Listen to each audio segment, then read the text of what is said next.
Hello and welcome back to Bandit Lord. We're going to be attacking a Lord very, very fast here because I would like to try and affect the overworld relatively fast in this episode. So basically what I would like to do is try to take out the vassals nearby, go and find a bandit hideout, try and recruit a whole bunch of really, really powerful units. We have enough money to be able to fund that, and then go over to my castle, place a whole bunch of units in the garrison there for safekeeping, and then seeing what we can do after that. That's going to be something that I would very much like to do. Going to get out my spear here because you never know whether that could come in handy, as you can see. Nice little bit of damage right there.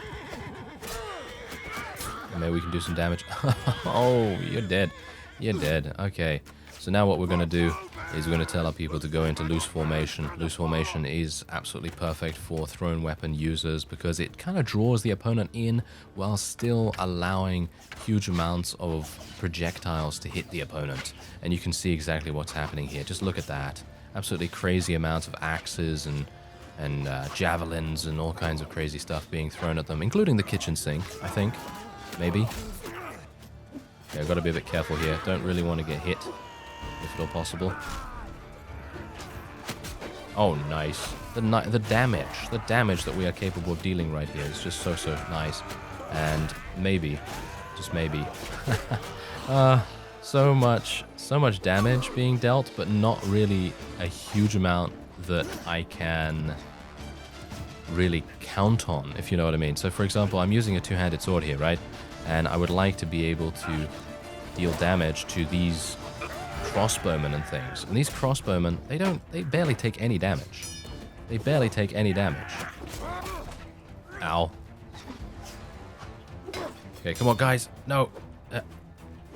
Yeah, look at that. See that? I did 26 damage with a hit to the shoulder? Yeah, hit to the shoulder. Okay, well, that's the reason why that didn't work out so well. But the point is that if I were able to hit the helmet reliably, then I would be able to take those guys out so incredibly easily. But unfortunately, because of the way that overheads work in Bannerlord, it's very different from how it works in Warband.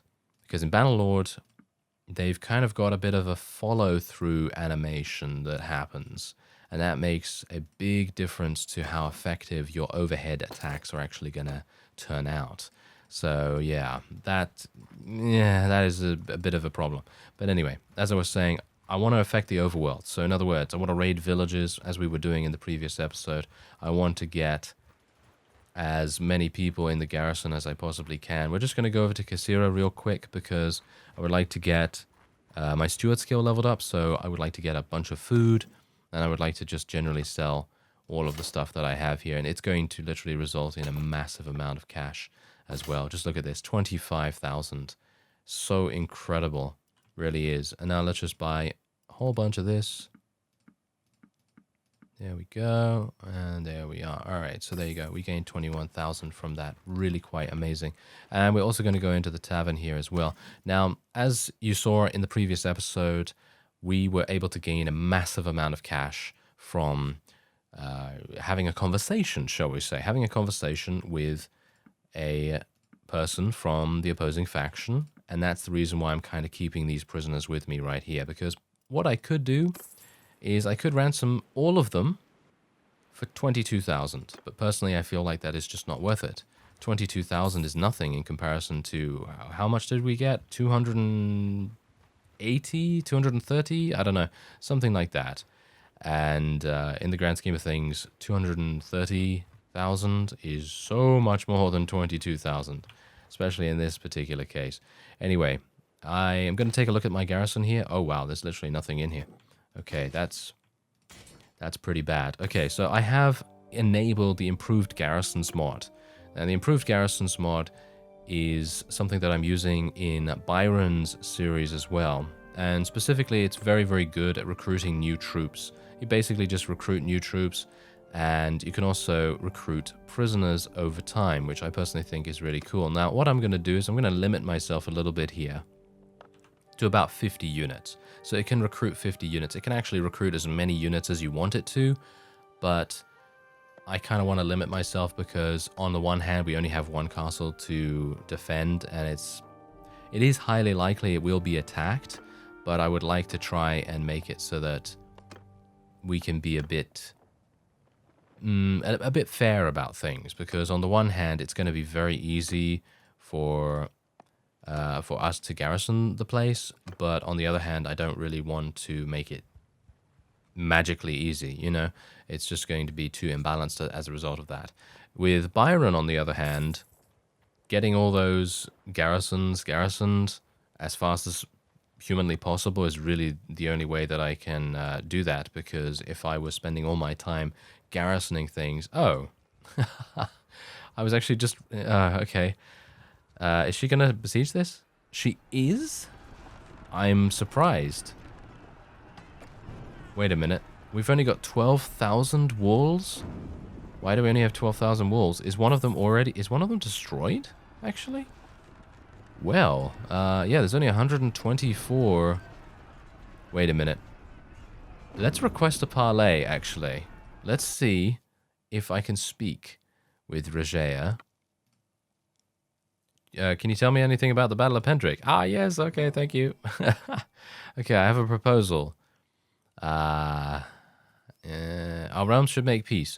Ooh, here we go. Okay, so now this is actually kind of awesome, because what I can do is I can release a couple of vassals, and this is exactly the reason why I kind of wanted to keep them around. And look at this, they're going to be able to make peace with us. And look at this, I can also get 156,000 gold in return, which I think is fantastic. So that is exactly what I'm going to do.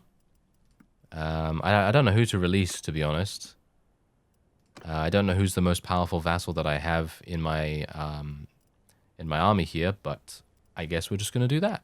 And I would like some more horses, actually. I would like some more horses, so I'm going to take all of her horses. And there we go. I'm going to take absolutely everything that she has. Boom. And we're also at peace with her now. Now, bear in mind that the peace thing is not actually a big deal. We're not really going to be remaining at peace, if you know what I mean. I'm basically just going to do this as a way to give myself a little bit of breathing room, and because we're a bandit, of course, I will be taking utmost pleasure in declaring war on them again. So let's see if we can do that. So what I'm going to do is I'm going to place absolutely everyone I can, with the exception of Frost Maidens and Rengo's Rangers, into the garrisons. All of these guys are going to be in the garrison, and we don't need to worry about being attacked any further, which is really nice. Now, bear in mind, let's just actually take a look at how many recruits she actually has. Okay, so yeah, she's a pretty good leader of troops, as you can see. She's got an army, so it's not just her, it's her and 3 other guys. So obviously that is going to make things much more difficult for me in the long run, but the thing is that what I want to do is go over to this hideout right here. And the peace thing is, don't worry, it's not going to last. It's not going to last. So what we're going to do is we are going to spend money on recruiting a Serena and her Frost Maiden. So you can see I'm actually gaining 6 troops every single time. So let me try and recruit a whole bunch. I have 118 total, so I'm going to go ask about the Bounded? What is this? I haven't seen this one before. Bounded Sentinel. Ooh, these guys level up into Bounded Elites. Okay, so they are fodder units. They are fodder units, as you can quite clearly see. Their stats are really, really not very good. Even the elite ones, their stats are just not very good. So you can see here, in comparison, if I were to take a look at the Valkyries, who are the maximum level, you can see their stats are dramatically different to the Bounded ones. So Bounded are a kind of like slave bandit clan or something like that. And what about these guys? Oh yeah, we had a look at these guys as well. We can just recruit a couple of those as well, just to have a look and see what they're all about. Yeah, so they're more about... Wow, they're actually really good. Wow, this guy is actually really, really good. And what about these? Yeah, they're very good too. Ooh, okay. I think I kind of know what I want to do now. All right, so what we're going to do, I've got 457,000 gold now, just literally because of the way that I was able to barter with Regea, and it has worked incredibly in our favor, absolutely incredibly. And what we're going to do now is I am going to keep the higher tier units, and we'll just have a look here. So I've got a lot of Rango's Rangers. So I personally feel like having 30 archers is probably going to be enough for us. And we are then going to have 40 infantry, and then the rest will be cavalry, as much as we can do. So what I'm going to do here, we have 18, we have 25, 20, 27, and then we have 32, and then we'll put in 15 of these. So then we'll have that. There we go. Okay, so that's perfect. That is exactly what we want. Now what we're going to do is we're going to go back to the hideout. This is exactly the reason why the Bannerlord mod is so incredibly fun to play with, because you can literally use hideouts as recruiting bases. And they're no longer those annoying things that you have to go in and, you know, defeat the bandit boss at or anything like that. You can actually use them for something so much more. And that's what I really like about it. Okay, so what we're going to do is we're just going to be recruiting a bunch of his warriors up until about here. And that's it. There we go. Oh, hello. Aha. What could you offer for your freedom? Aha. 48,000. I mean, now here's the thing. As I said before in the previous episode, if I had everything has a price, the trade skill trait, I would be able to ask him for his fiefs at the same time as this, but unfortunately that will not happen. So I'm just going to allow him to go for 50,000. I think that's pretty good, but you can see here so obviously the benefit of keeping these guys around, just literally so you can do this. It's just so incredibly good. All right. I'm pretty happy with this. We're going to put these guys at the top. They're going to be our main strike force. I will still stay as an infantry, but we're going to have a hybrid army now. And bear in mind that I haven't really had a hybrid army, with the exception of with Barney. And I personally feel like that is, in my opinion, that's really, really fun to play with. So, yeah, that's good. And what we're going to do now is, I think we'll probably just auto-resolve against a couple of bandits. Shall we just do that, just to level these guys up a little bit? I guess we'll just do that. No one died. I wonder how much combat strength I literally have at this point. I probably have quite a bit, right? Probably have quite a bit. Okay, so we were only able to level up 2 of these shield bearers. Actually kind of amazing. Oh yeah, it's probably because these guys and these guys are not actually leveling up at all. They don't need to level up. So if I put my shield bearers at the top here, I've actually got 2 kinds of shield bearers. Why do I have 2 kinds of shield bearers, as you can see right here? Shield bearers tier 5, shield bearers tier 3. Okay. I guess one of them comes with her and the other ones don't, I guess. Maybe that's it. But anyway, there's a bunch of looters over here. Let's have a look and see just how many we're able to kill. All of them. And we lost 5. Look at that. And we gained 18 renown just from that small little battle. That is pretty cool. I won't be taking any prisoners here because I don't really want to be weighed down by them for the moment. And we now have enough space for some more people if we want to. So those guys have now leveled up actually pretty nicely. So we'll put those up at the top now. And I think we're actually ready to go. Yeah. So let's go very quickly back to Kisura, because what I would like to do is just sell real fast. But we're now going to have to speak to this guy. What could you offer for your freedom? 123,000. Sure. I'll take all his money. I don't mind. I'm happy with that. There you go. So we've now made, well, massive gains. Massive gains. And we're going to be selling a whole bunch of stuff here for about 6,000. I will buy some more food just in case we get left out in the cold, so to speak, because I really don't want to be in a situation where we're going to have nothing left, if you know what I mean. Okay, so now it is about time for us to attack once again. And Ragnar and I believe Carius are looking pretty good too. I think they have a decent amount of units. Ragnar has... Oh, well. Honoratus wants to speak to us. Okay, so let's see. If he doesn't give me more than 100,000, I will not consider it. He's only got 35,000. I'm sorry, Mr. Honoratus. I will not be giving you anything. And I am going to then be reducing my relation. You're being unreasonable, he says. Yes, well, I set a price for you in my head. This guy's only 13,000. I'm not going to be doing that either. If they don't have enough money, then I'm not ransoming them. That's just how it goes. 22,000. No, I'm sorry. You're going to have to do better than that. Very sorry about that. What about you? Do you have something? Ah, no, this is a proper fellow. Oh, yes. Good evening, Mr. Tynops, and thank you for the 177,000. Yeah, pretty crazy. Pretty crazy. I like it. All right, so I'm happy with this. Very happy with this, and these two, or actually these three, are going to be staying with us for quite some time by the looks of things, and I will be recruiting a couple more. What should I recruit? I guess we'll get a couple more of these. And there we go. Alright. So I am now prepared. I guess. Alright, so here we go. We have a fellow that we need to attack for no other reason than literally just taking him on. So we're going to do that. Let's do it. Okay, so they're declaring war against me. I don't really mind. I am fully prepared for this. And this is going to be kind of interesting because I haven't had cavalry for a very long time.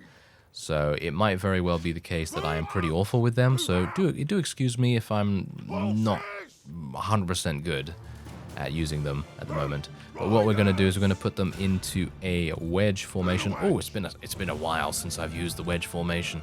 And there you go. Okay, so it seems like cavalry are actually coming in here. I'm going to bring out my spear. Okay, come on now. Get these guys dead. If I can. Nice. Oh, he's dead already. What? That fast? Okay. Okay, guys. Sure. I'm happy with that. Oh, wow. I'm actually pretty good with the polearm. Not bad, you know? I was actually expecting to be a lot worse than that. But okay, we're going to just reposition our fellows a little bit here. Going to tell my horse archers to follow me. Hilariously enough, they seem to be tagged as horse archers. I think it's because they have some throwing weapons. What we're going to do is we're going to tell them to go around the side here. Bear in mind that I can't really command them as I would want to because, of course, I'm not actually on a horse. But what we're going to do is we're going to tell them to go over there and then charge in from the side, as you can see. And they are going to be absolute monsters. Let's try and take him out. Oh, never mind. Okay. He doesn't even, you know, it's absolutely hilarious. Wow. Playing the life of a bandit is extremely enjoyable. And it's actually funny because I would expect, and now here's the thing, I've been playing Warband for a super long amount of time. I've been playing it for about 8 years almost. I think I was playing since 2012 in I don't even know when I uploaded the first video, but anyway, the point is that 2012 sometime, and the amount of different mods that you can play, they all offer a wide variety of different play styles and things like that. You know, there's all kinds of different ways that you can play the game in Warband. Now, here's the thing. In Bannerlord, that kind of changes things up a little bit. And what I mean by that is that it makes it so that you literally have such unique playstyle opportunities that it is so cool. And I'm talking about, obviously, mods here. You know, I'm talking about mods. I'm talking about the traits that have been introduced in this version of Mount and Blade, and it's really making everything so incredibly fun. All the different systems interacting with one another as well. So, for example, the whole ransoming system, the whole ability for me to speak to an enemy leader, ask for peace, and they don't just outright, you know, say no to me anymore. They actually go, hey, what can you offer me, you know? And then we offer to release some of their guys, and we can also get some cash from it and all that stuff. And then, of course, you've got the trade skill. Everything has a price. I know I'm going on about that a bit too much, but I really love it. I think it is a fantastic ability. Anyway, the amount of different playstyles you have are just great. They really are. Very cool and fun. So, yeah. definitely cool. I mean, the Bandit Lord mod is fun. The trade skills are all fun. Playing as just a regular character that is just going to do the normal progression like I did on Barney. Super fun. Using horse archers only, like I'm doing with Byron. It's all really good. You know, it's all really good. And this is early access, bear in mind, there was a pretty sort of rough launch to it a little bit because, of course, they had a bunch of crashes and things like that. They had the save game limit as well because, obviously, remember, if there were 45 or more saves or something like that, then your saves would corrupt themselves super easily. So I don't know what was going on with that, but they fixed it. And the optimization, in my opinion, has become a lot better as well because I'm not really seeing a huge amount of any kind of lag, and I used to. So it's pretty cool. They've optimized it very nicely. So let's have a look and see whether... I'm actually wondering whether I should just give this up straight away and literally just attack this guy out of nowhere. How fast am I going? I'm going at 4.5. We have footmen on horses. I think I have enough horses to really go quite fast here. And... do you think I can catch up to him? Yes, I can, apparently. It's because I was disorganized. And now I'm no longer disorganized, and now we will be able to make him pay. Oh, yes. Bear in mind that this is just a mercenary, so it's not really someone that is going to have, you know, a huge amount of money or power or anything like that. But it's good to get him off the battlefield. You know, it's good to get him off the world map. And I feel like the Trader series, the one with Pelisor, has taught me a whole bunch about importance of map control and being able to have a way that you can literally just affect the world without actually lifting any sword whatsoever. It's actually amazing to think that that actually is happening. Whoa, what? What? Are you serious? Come on now, that's not very nice. You can't do that to Bruce. Take that, 68 damage. And yeah, well, but yeah, it's just, it's kind of given me a whole new perspective on how to play the game. And that's kind of the reason why I was imparting that to you with my, you know, whole massive rant about how fun the game is and all the different playstyles and stuff. But that is the point, you know, it is just I don't even know, it just has so much variety, really, that you're able to accomplish with. It's just kind of amazing. As I say, you can play as a trader, and then you can buy stuff. You can play as a bandit, raiding all kinds of stuff, and it's so cool in that respect. Okay, come on now. You can kill these guys. I'm sure you can kill these guys. Go on, Cavalry. You know, you can do that. And yeah, I kind of wish they had killed them much faster than this, because now I have to get into battle a little bit late. Not a big fan of that. Oh, murdered! Murdered, did you see that? Bruce took a javelin to the head. 155 damage. I can't believe it. Well, I kind of can. I kind of can. Alright, well, I'm hopeful that we won't lose too many units in this particular fight, because bear in mind that I'm not a big fan of the auto-delegation orders when you're not using horse archers. If you're using horse archers, then I think it's okay. But the way that it works when you're dead as well doesn't really work out too well, because you can see here that these cavalry could literally just charge straight into the enemy, and they are doing that right now, but sometimes they don't. I think we've seen that. I think we've seen that in previous episodes, where I've had archers and they decide to skirmish over and over and over and over again, even though they don't need to, and they could potentially just charge straight on in. So sometimes the AI gets a little bit confused about what to do, but most of the time it is perfectly fine and does exactly what you would expect it to do. Oh, and I should have actually sped up this particular fight, because now it's done. There you go. Should have done that. My apologies. I sometimes forget about the speed up function, but there you go. We can now take this guy prisoner as well, and if, you know, worst comes to worst and someone tries to attack us, then we can try to persuade them once again to not attack us and to make peace with us and so on. So that really makes a huge difference. And I'm actually wondering, oh, look at this. Ransomed. Those guys are all being ransomed right there. Okay, well, I have... oh, yeah. I think I'm going to have to go back to my... Oh, they've declared war against Sturgia, have they? Did you see that? Oh, yeah, someone actually told me something very, very useful. You can press enter, and then you can scroll up. I had no idea that you could do this, because I thought, well, you're not going to have a chat box that you can talk to other people in, are you? So obviously you're not going to have the ability to scroll up, but you can, and that is pretty cool. So I think the Southern Empire declared war... Oh, on Vlandia. Okay, that's kind of interesting. I was not expecting that one bit. I really thought that they would declare war against Sturgia or something like that. But Vlandia, let's have a look at Vlandia. How are they doing? They're doing very well, as you can see. And the Southern Empire, as you can see right there, is actually doing very well, as you would expect. And they seem to have captured quite a bit in this area. Gotta say, I'm not a big fan of that. Oh, the Crusade have also declared war against the Southern Empire. Ooh, now that's cool. I like it. Alright, so what I am actually going to have to do is I'm going to have to complete this quest. I believe there is a console command that I can use to kind of get this out of my,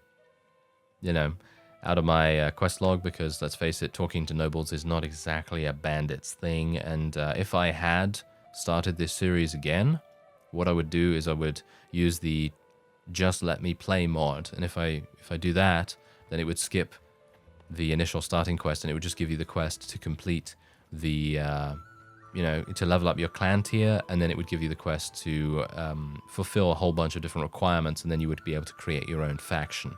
And I think that that would have been the thing that I would do, but you can't use that after you've already started a save. And thankfully I was able to recover the save, because obviously we did have that save game corruption, and we had a whole bunch of problems with that, but thankfully we were able to salvage it. But anyway, I'm going to head in against these guys, see if we can just do a nice little auto-resolve here, try and get these guys dead as soon as we can. And we're getting our tactics skill leveled up very nicely as well. Pretty happy to see that, and a huge amount of loot there too. Okay, so we're going to go over to the hideout, and we're winning these battles, I would say, pretty easily, but bear in mind that the more that we're able to win these battles, the better that it becomes, because then we're able to, well, more accurately defeat our opponents.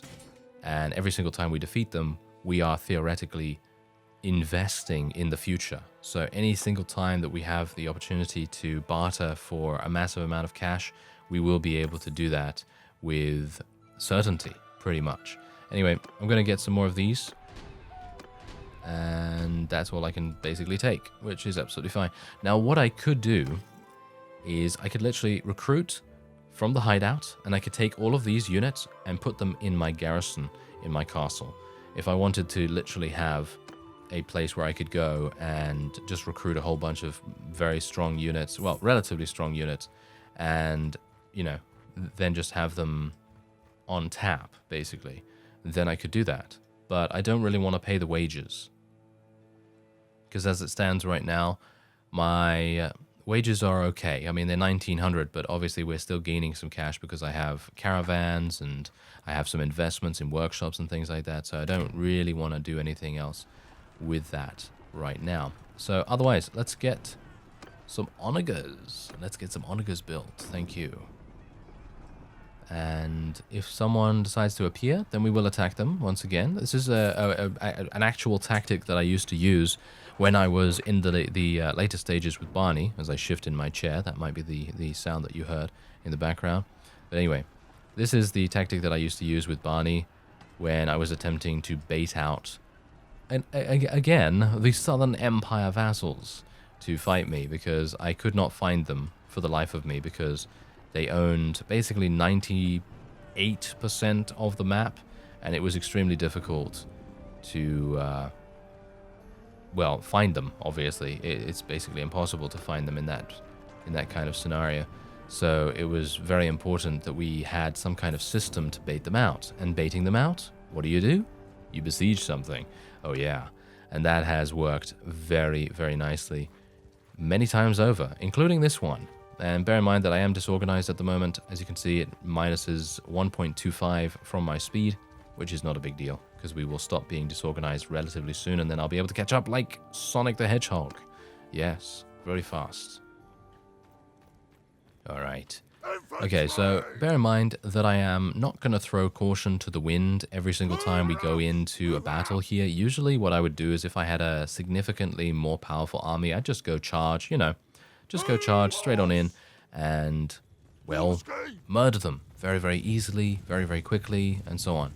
But because I want to try and keep as many units alive as possible to retain our danger level, and I'm talking about to retain the threatening presence of Bruce Beartild in the area, then I want to try and make sure that as many people in my army stay alive as possible.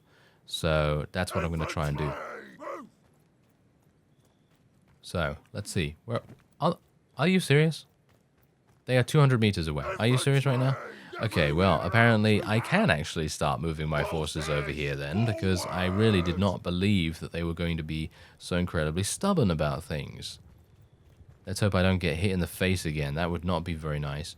I am wearing a really, really nice helmet. I feel like the helmet is really nice. It's obviously not very protective. It really does not give me a huge amount of protection, and, well, the 145 damage hit from a javelin so totally gave us that idea, didn't it?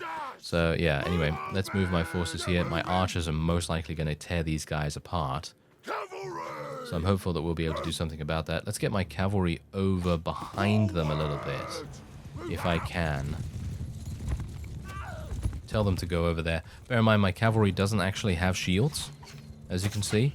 So that's a massive glaring weakness of them, which is unfortunate. The enemy is actually being very smart about things as well. I don't know whether you can see that, but they're actually hiding behind this rock here, and it's making things very difficult for us, especially trying to get any kind of flank going on. I'm going to get my shield out just in case, and I think I'm going to tell my cavalry to charge in now, and I will be ready to deal with these guys. Let's tell my... do I need to tell anyone, actually, to charge in? Probably not. Oh no. No, I should not have... I shouldn't have put away my shield. That was a mistake. Yeah. You know, that's the thing. I tend to get overconfident, you know? That's the kind of thing that happens to me. And it's not really a big deal, because obviously I have my forces here, and my forces are generally going to win this with or without me, you know? But it would have been very, very cool if I could have survived there. But, again, my blocking is not very good, you know. It's not very good with a two-handed, so that's why I shouldn't have put away my shield. I was a bit of an imbecile there, but it's okay, because as you see, we win the day. We win the day.